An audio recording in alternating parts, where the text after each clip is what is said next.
৩১ অতঃপর আল্লাহ একটি কাক পাঠালেন যা মাটি খুঁড়ছিল যাতে তাকে দেখাতে পারে কিভাবে সে ভাইয়ের লাশ গোপন করবে।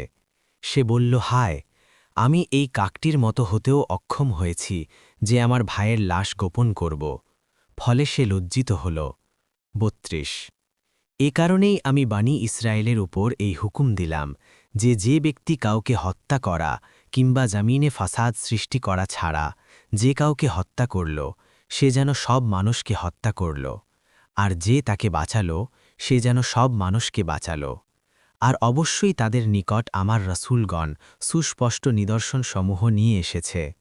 তা সত্ত্বেও এরপর জমিনে তাদের অনেকে অবশ্যই সীমালঙ্ঘনকারী। ৩৩ যারা আল্লাহ ও তার রাসূলের বিরুদ্ধে যুদ্ধ করে এবং জমিনে ফাসাদ করে বেড়ায়, তাদের আযাব কেবল এই যে তাদেরকে হত্যা করা হবে অথবা শুলে চড়ানো হবে, কিংবা বিপরীত দিক থেকে তাদের হাত ও পা কেটে ফেলা হবে, অথবা তাদেরকে দেশ থেকে বের করে দেয়া হবে। এটি তাদের জন্য দুনিয়ায় লাঞ্ছনা এবং তাদের জন্য আখেরাতে রয়েছে মহা আযাব। ৩৪ তারা ছাড়া যারা তওবা করে তোমরা তাদের ওপর নিয়ন্ত্রণ লাভের পূর্বে, সুতরাং জেনে রাখো যে আল্লাহ ক্ষমাশীল, পরম দয়ালু।